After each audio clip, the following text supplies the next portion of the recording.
If you want to immigrate and you want to land a job on the other side of the world, it is so difficult because everyone gives you these little bits and pieces of what you need to do your eligibility, get your skills assessments done, there's some documents you've got to get ready, and then do your CV this way, set up this on LinkedIn. But very few of these advisors would actually give you an entire framework or process of step-by-step actions that you need to take to land that job offer.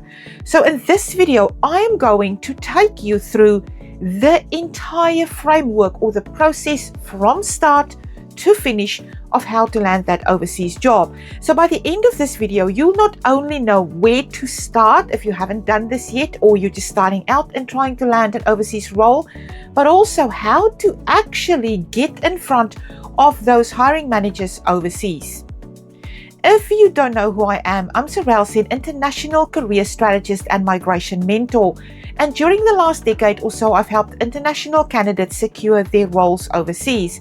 So if you want to look on this page, you will see hundreds of these people who have used this exact framework that I'm going to teach to you in this video to land their overseas roles.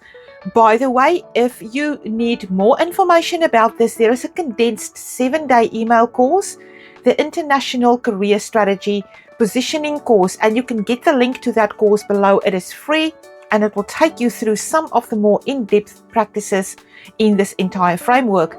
So let's dive into this framework. Now I'm going to start this by saying at this point, you should be what we call document ready or job ready. In other words, you should have done your eligibility assessments, know which visas you qualify for, know what the requirements are, and have done your skills assessments. If you have not done that yet, this process or framework won't work for you because you wouldn't have the detail of that information so that you can apply it in your job search strategy. Nevertheless, for those of you who are eligible, who've done your eligibility and your skills assessments, let's go through this entire framework.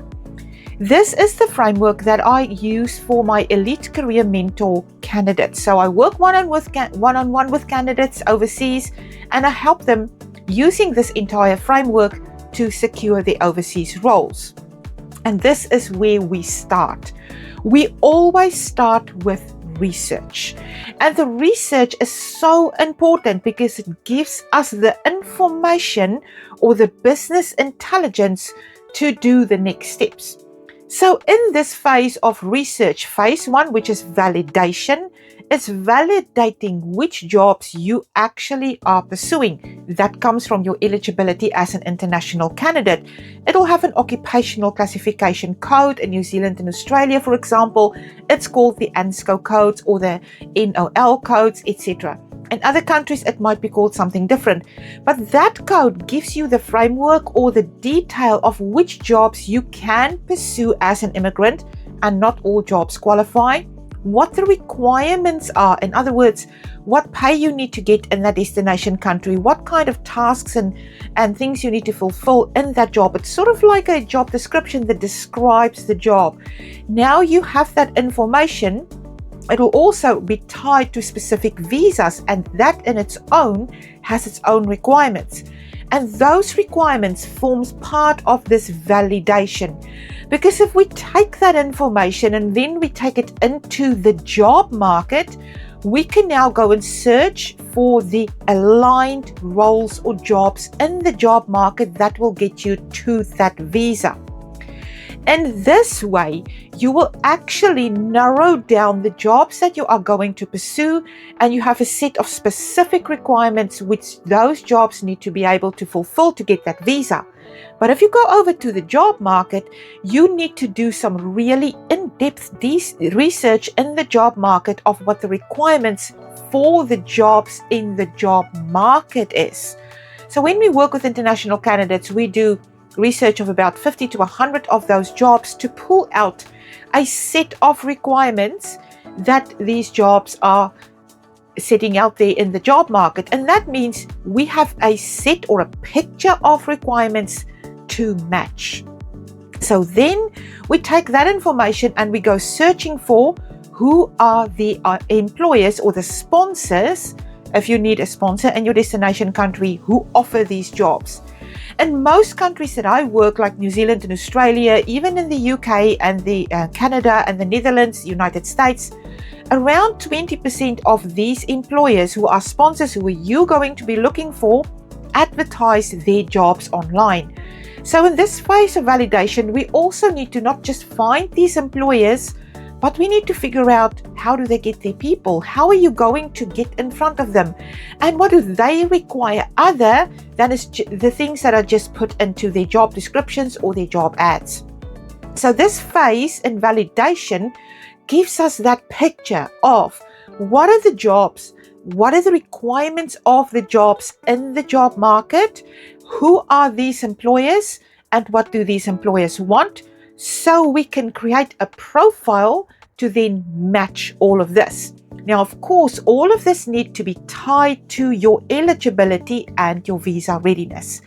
So once we have this information in phase 1 of validation, we can then go on to phase 2 of this 3V framework. And this 3V framework is a 3-step method that I use with my international career candidates when I work one-on-one with them. So in phase 1 with validation, I do all that work for them, or we do all that research and that work for them, and also find their ideal employers for them. Now we're moving into phase 2. In phase 2, we can now create a profile that matches what these employers want and what the jobs require. And the reason for this is alignment. We go from the premise that you can't give someone something unless you know what they want.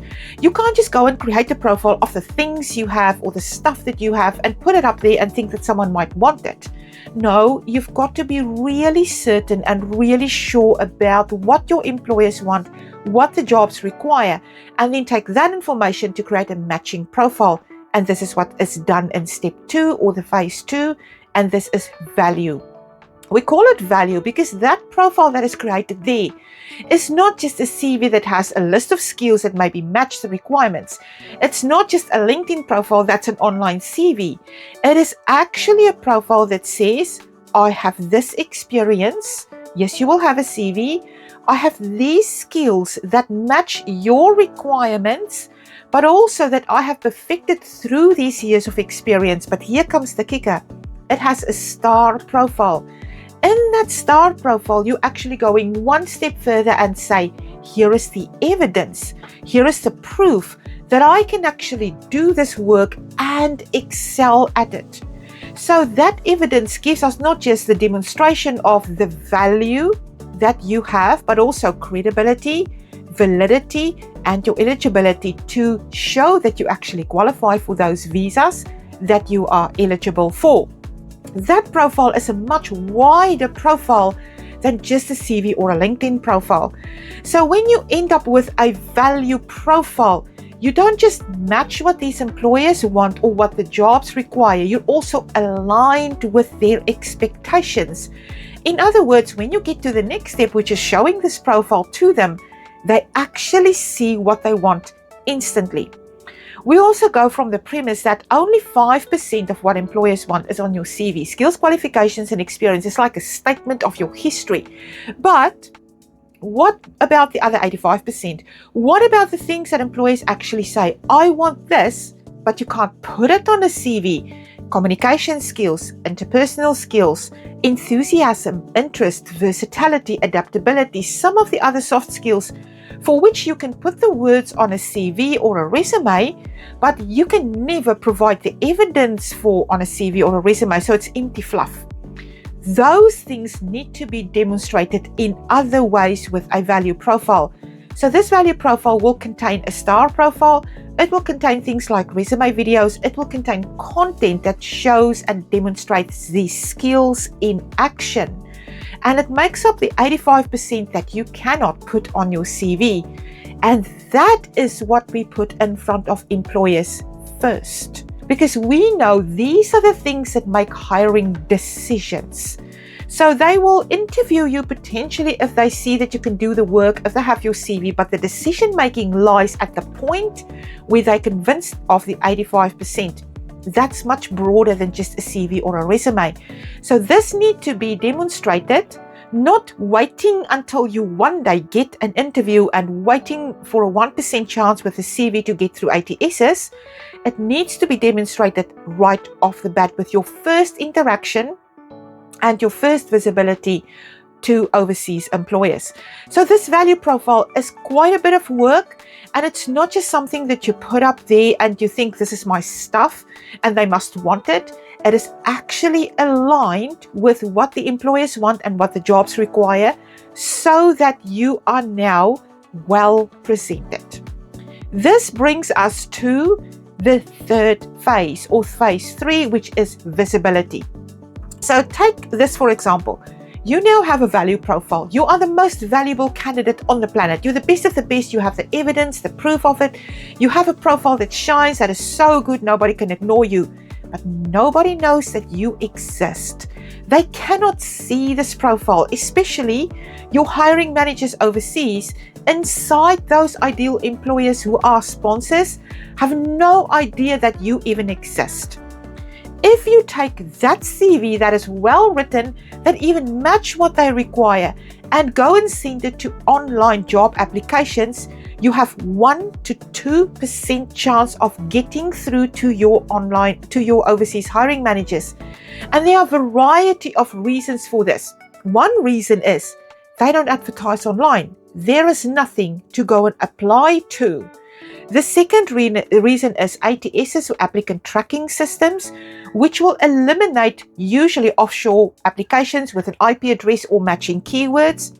All the knockout questions that you may get in these online applications or the job ads, it says you must have a visa to apply for this job, or you must be eligible to be able to apply for this job, or you must have residence first, or you must be here first. Any of those things act as a barrier or a wall with bricks in it that prevents you from getting through to your overseas employers. And if you do get through, you do get through to only the 20% who are advertising online, who are not sponsors and who are not advertising that job for immigrants. They're advertising it for locals on the local job boards. So what are you doing there? You are wasting your time and your effort trying to apply for jobs online. I can make a whole other video, and I have, about the obstacles that immigrants face when they apply for jobs online. You know it doesn't work, because if you're here watching this video, you probably have experienced this. So what do you do to then get this value profile that you have created with all the evidence in front of hiring managers without being eliminated? And this is where we implement visibility strategies that are different to applying online. So this is the third phase in the 3V step method, and this is visibility. There are a variety of visibility strategies. If you want to watch this video here, it takes you through some of those visibility strategies. And like I said, below this video, there is a link to my 7-day international career positioning course, where I go deep into these strategies and explain them in more depth. What I'm going to do here is just touch on each one of the most prominent strategies. There are around 12 of these strategies and tactics that I use with international candidates to really make sure that they get in front of their hiring managers. But let's look at the most prominent 3 of these visibility strategies. Number 1 is what we call direct approaches. Now, I know what you're going to say. Well, I don't want to just send my CV to hiring managers overseas. Direct approaches, what I mean with it is not sending your CV to hiring managers overseas on LinkedIn. Please do not, for the love of all things, don't do that. It will get the door slammed in your face. A direct approach works like this. I'm going to explain it really quickly. All these employers overseas, any business for that matter, has what we call a talent pool, or a list, or a database of potential candidates that they would want to hire if someone leaves, or if they need someone, or they create a new vacancy. I'm a small employer. I employ about 6 or 8 people. I have a bottom drawer in my desk with a couple of CVs in it. So if someone leaves, I'm going to go there and I'm going to pull out those CVs and start calling people. I don't have to advertise. I don't have to pay $3,500 per job ad per month on Seek or $1,200 per job ad per month on LinkedIn Jobs to advertise and get swamped with 400 non-fitting applications. I'm going to call the people who I think or I can find or already know who is in my database or my pool. Similarly, overseas employers have databases or talent pools. So if you want to, go to Google now and research talent pool or ask your AI to explain what a talent pool is and it will explain that to you. I have made numerous other videos of how to get into the talent pool.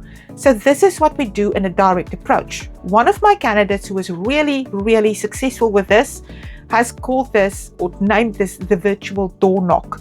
So this is literally getting into the talent pools of your overseas employers because this is where they hire from first.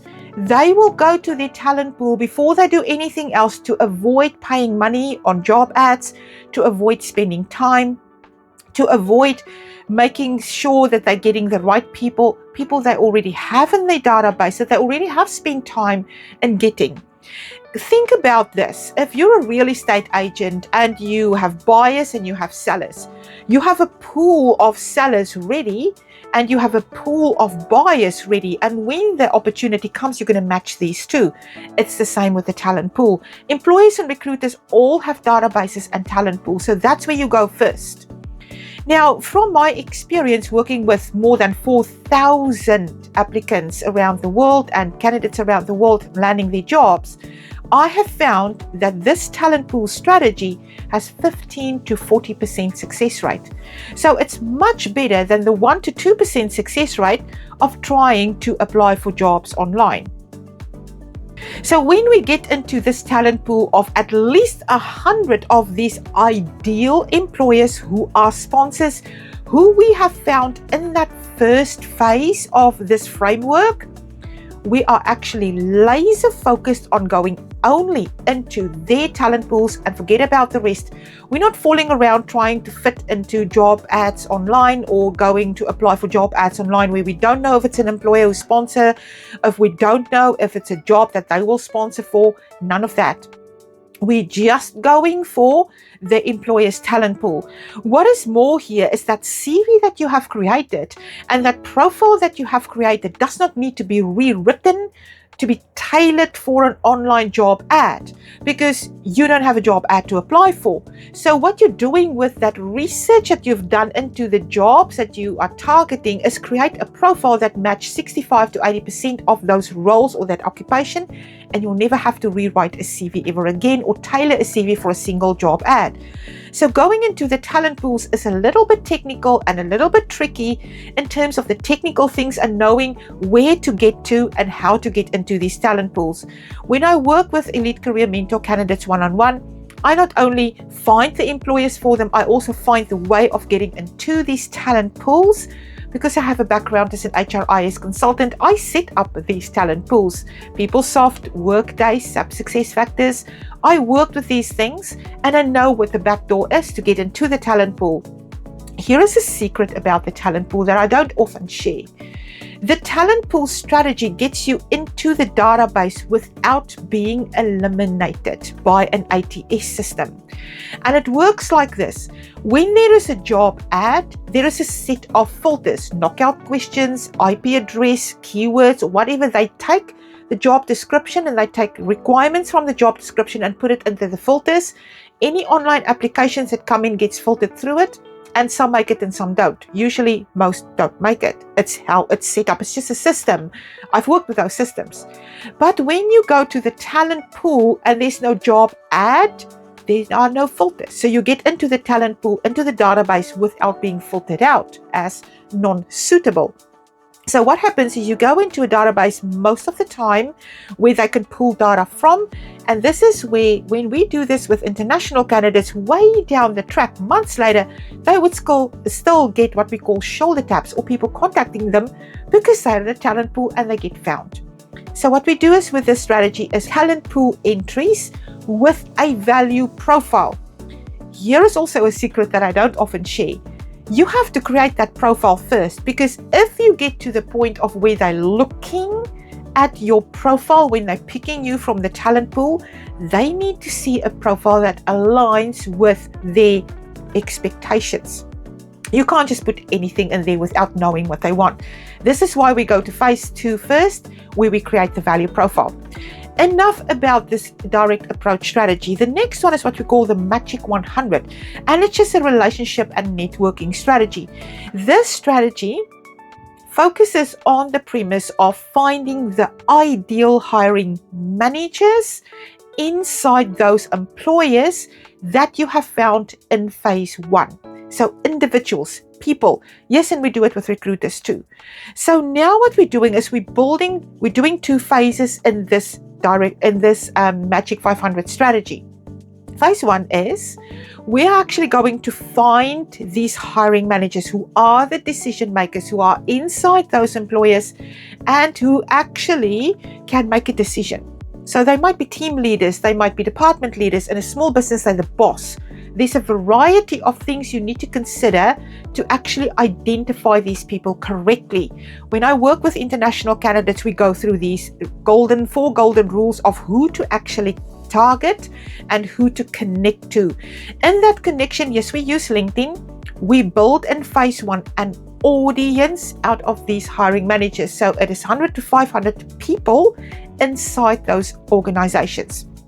Once you have that audience of between 100 to 500 people, in the next phase 2 of this Magic 500 strategy, we actually go into identifying the people you can start interacting and engaging with, because relationship building is a process. Identify, connect, interact, engage, build relationships, and gain trust. So now in that 3rd phase, we're going to actually start engaging and interacting with them. We call this strategic proximity tactics. It's specific tactics that you implement with specific people inside those organizations. Now notice here, jobs have not been advertised. You're not applying online. You're literally bypassing all these obstacles of the ATSs, the knockout questions, these visa disclaimers. And here is another secret. When we work with people in this way, they usually access what we call the hidden job market. Jobs that have never been advertised, jobs that nobody can apply for, ending up being the only candidate or one of very few, making it less competitive and less competition, putting you in a better position of bargaining, better negotiating position. So when you interact with these people and you start building relationships and building proximity, building familiarity and building trust with them, then you're going to take from that pool or 20 or 30 people that you've identified from your list of 100 and start real interactive conversations with 5 or 6 or 8 of them. So you're narrowing down that pool from 100 to 500 to 20 to 30 to 5 or 6. You're actually having conversations with, and that is where offers or recommendations and referrals come from. This strategy, the Magic 500, has about 60 to 80% success rate. And this is a very, very suitable strategy for top people, for skilled people, for those who are actually willing to go to this point of actually talking to other people on the other side of the world. Now, this strategy is not for the faint-hearted. Obviously, you will have to be able to connect with people really strategically. You will have to be able to identify these ideal hiring managers to have conversations with. And you need to be able to be willing to have high-level, meaningful conversations. Not send a CV online saying, I want a job. Not sending a message saying, hi, or you look nice, or anything like that, like I'm getting. That doesn't work. So if you want to implement this strategy, you need to be really willing to go to the level to meet these people at the level where they are. So it really fits international candidates at that level of professionalism and executive level where they want to communicate at that level with their peers or hiring managers overseas. That was the second strategy.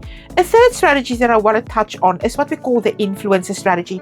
And the influencer strategy is something that you do when you have more than 1,000 connections. Not 100, 1,000 connections.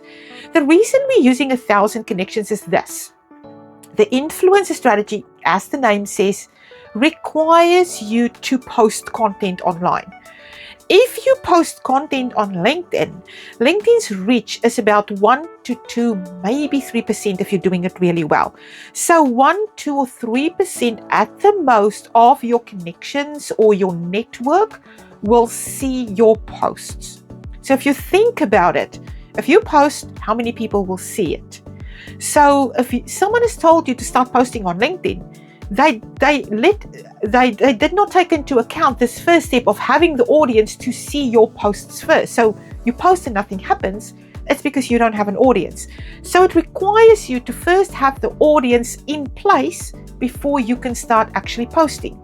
And that is why if I work with international candidates, very few of them actually get to this point where they start becoming influencers and they start posting, because very few of them need to actually build that sizable audience of 1,000 or more. However, many of them, after they landed their jobs, go on to implement all these strategies that I've been talking about in succession and end up building such a big audience and go on to post content and go on to be shoulder tapped into the future.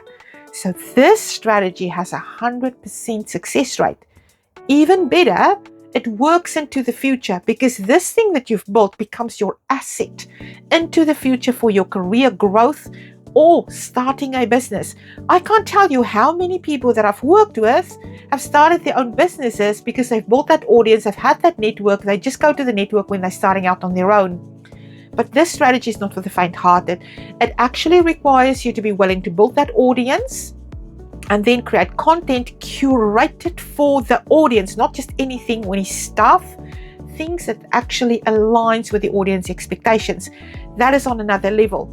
But that is a really cool strategy, and there are a few people that I've worked with who have implemented this really successfully and started their own businesses or went on to be able to get multiple shoulder taps continually into the future, and they still do. And they are from every walk of life. I've had engineers, I've had tradespeople who've done this, I've had IT people who've done this, I've had people in executive positions and C-suite who've done this. This is a really cool strategy. Now, in between all of this, there are other strategies as well, depending on the individual situation. For example, there is the strategy I call on the ground, or what you do when you're potentially in your destination country on a side visit and you don't know how to get through to employers, and you're sitting in a hotel room sending CVs to job ads online and nothing happens. There is a specific strategy that I implement with people in this way, and it takes short time, but it condenses a lot of different tactics into one specific strategy and gets them through. I want to say one more thing about strategies and visibility strategies in this third level of our 3-phase or 3-step method. We can't just implement strategies unless we can measure whether they are successful. Why would we be doing things unless you know whether they're working? So when we implement these strategies with our Elite Career Mentor candidates, we have measurements for each, or KPIs for each strategy in place. And then it's really easy for me to see when I come on a call, have you done this? Have you reached the KPI? Why not? What's going on? We need to modify, we need to change, we need to do things differently so that you can hit KPI. And these KPIs exist because I know they work. They've been tested through almost 2 decades. And they exist to get you to a level where we have enough data to be able to make decisions of whether this strategy is working for you or not. Because all of these strategies have a variety of frameworks and a variety of tactics inside them, and a variety of things that fit some people and doesn't fit others. So some of them will work in certain situations, others won't work. For example, I had a candidate, he's IT, who said to me, I will not talk to people online. He did not want to implement the relationship and networking strategy. He was an introvert. He did not want to go there. Fair enough. We had to really borrow down and nail down on that direct approach strategy or the virtual door knock to be able to get to as many as possible of the hiring pools and mine those pools and get them in front of employers that way. And that is what he did. So it doesn't matter which strategy you implement. Some work in certain ways better than in others, but it depends on the individual situation. So there you have it. If you implement phase 1, which is validation, and you look at what the jobs are, what the requirements of the jobs are from your eligibility in the job market, and you then go and find the employers and find what they want, and then go to phase 2 and you create a profile to align with what they want, match what they want, give them what they want, well presented. If you have the value profile and actually demonstrate your value, credibility, eligibility, validity, everything that they want, remember they have to invest in an immigrant and it costs money, so they need to see a return on investment. That is why we present a value profile, and you actually get that profile in front of employers with these visibility strategies. You dominate the niche. You're the most valuable, most visible candidate. And if you have the visibility strategies in place and actually get in front of those hiring managers that you have identified in phase 1, you have a clear, structured, targeted, laser-focused way of actually framework, processes, strategies, and tactics to implement that are measurable and landing your overseas job. So there you have it. This is the whole framework that I work through with my elite career mentor, one-on-one candidates when I work with them landing their jobs overseas. One other thing I need to tell you, 99% of them have done this from a distance. You don't need to be on the ground to do this. You just need to be extremely focused, extremely targeted, and work within a framework of actually nailing down exactly what you are doing and making sure that you're getting in front of the right hiring managers and not scattering your CV over job ads online, which is sure to get you eliminated. So this is the whole framework, taking you from where do you start with validation, then creating a value profile, and you end up getting your profile in front of hiring managers with the visibility strategies. I hope this was helpful for you. 2 things. Below this video is the International Career Positioning course. It's a 7-day email course, lots of videos, lots of frameworks, lots of tools, lots of tactics. There's a lot in there that you can go and do by yourself. If you want that, you can download it below this video. There's a link there. It's free. The other thing is, if you want to skip all that and work with me one-on-one, there's also a link below this video to apply. There is an application form that you can fill in, because every year I take a select number of people to work one-on-one with, and they have 82% success rate because we work one-on-one with them so closely and so intensively that we make sure that they implement these things really carefully. We do phase 1 and phase 2 for them, finding their ideal jobs, the requirements, the employers, create their profile, and then in phase 3 we sit down with them until they land their job offer, implementing those strategies. I hope you found this helpful. If you have any questions about this, please leave a comment below this video, or you can send me a DM on LinkedIn to explain any more of these strategies or more in depth of the 3 phases of this 3V method or the Elite Career Mentor Framework to help you land your job overseas. Until next time, take care.